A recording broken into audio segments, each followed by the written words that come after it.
What do you want is simply expensive. Price is not an object. Go home. Forget this thing. No good will come of it. Will you build it?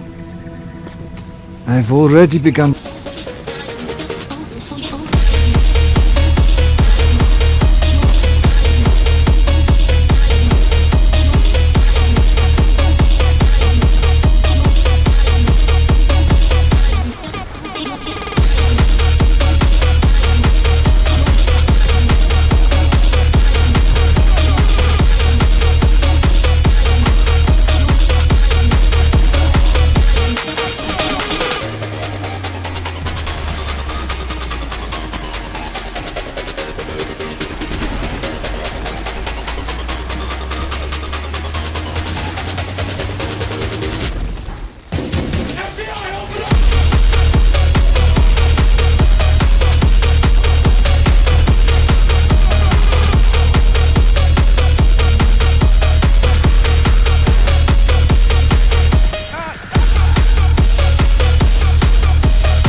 Alright guys, welcome back to another Destiny 2 build video. Today, we're looking at the Tesla Titan build. Now, for those of you that do not like what I have to say or don't really care, here we go. We're playing the Striker subclass. We're playing with the Armamentarium exotic. And ultimately, we're speccing out everything for grenade damage, grenade refresh, as well as ionic traces, which is what you would obviously see at the top. Here by running knockout, spark of iron, shock and discharge. And at the bottom, what we're running is Ecolos SMG with volt shot. This is maxed out volt shot and feeding frenzy. And we've also running the stasis linear fusion rifle because of chill clip. Just helps sometimes with big fatties.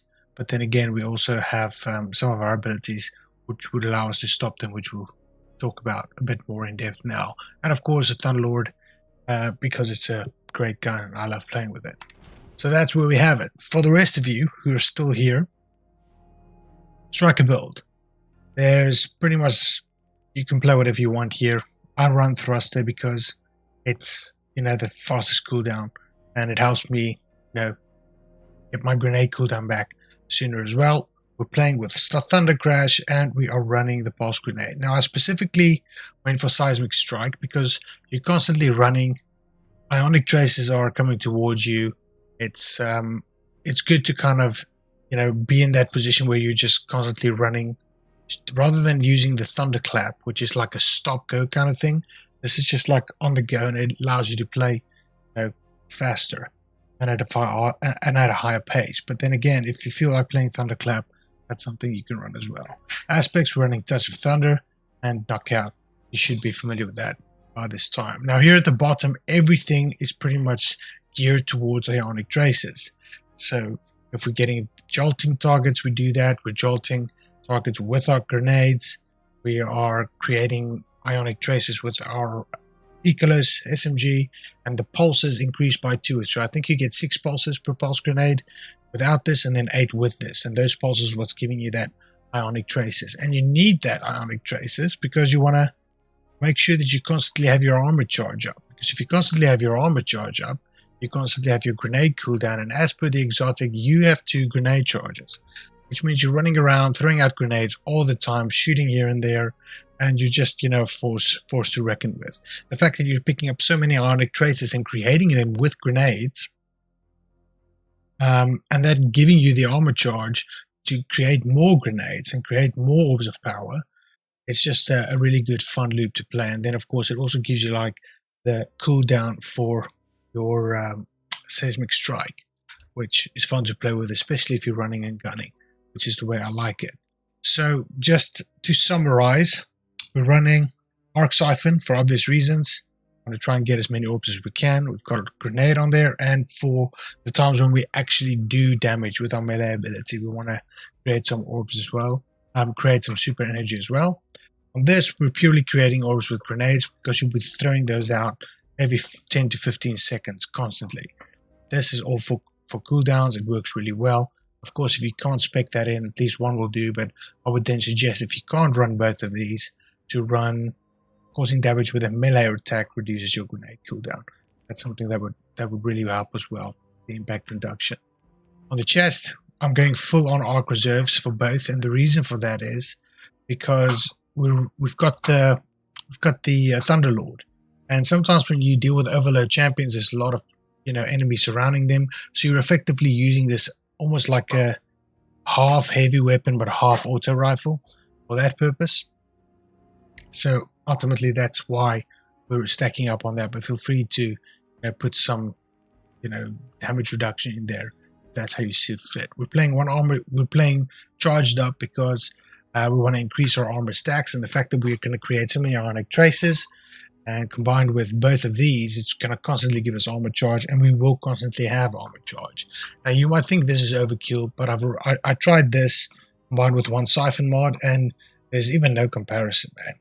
You've just got armor mods all the time because of this, so that's very helpful. And of course, with seismic strike, as soon as you kill stuff, you're pretty much creating orbs anyway, and you're able to create orbs with that if you change the mod, of course. But when you run around and there's orbs lying around everywhere from your grenades, etc., it's so much easier to just rush into battle, pick up an orb, and you're good to go from a regeneration perspective.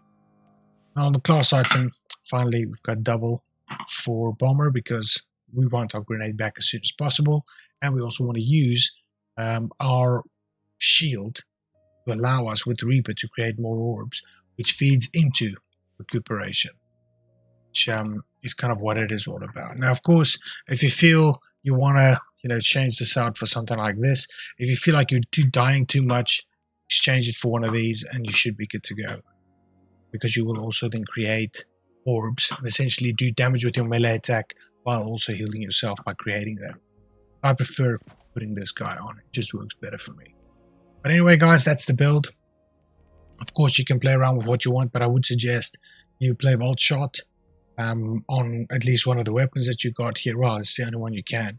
But that and Thunderlord together creates a lot of ionic traces. You've got, a bit of leeway, I guess. You can stun a fatty with this because you can blind them. And then if you're coming up against, barrier champions, you can switch this out for an auto rifle of your choice or something like that.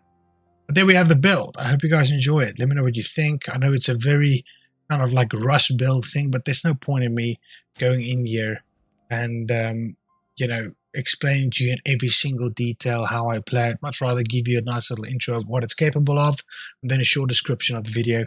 Then you can go and adjust it the way that you like it. Let me know how you play with it. Let me know if you enjoy it. Let me know if you will use it, and of course, I can improve it in any way. I appreciate you guys. I hope to see you guys in the next one. Cheers.